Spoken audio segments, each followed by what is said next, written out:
Magandang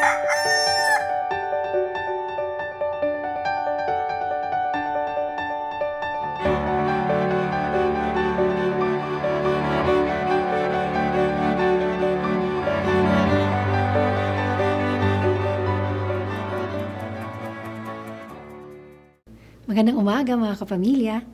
Magkape at pandasal muna tayo. Ako si Risa Singson Kaupeng, Editor-in-Chief ng Kirigma Magazine.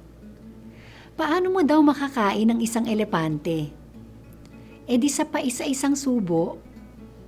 Ang pinaka nakakasindak na gawain ay kakayanin nating tapusin kung ating bahagiin sa maliliit na mga trabaho.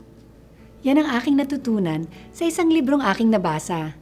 Ang sabi sa aklat na Happier at Home, kapag iukol daw natin ng 15 minutes kada araw sa mga gawaing mahirap o ayaw nating gawin, matatapos natin ito pagkalipas ng ilang araw o linggo. Paglinis ng kabundok na tambak sa garahe, pagbabasa ng buong Biblia, o pagbayad ng malaking utang ay ating kakayanin kapag mag-ukol tayo ng maikling oras o konting atensyon araw-araw. Palagay ko, ganyan din ang ating Panginoon.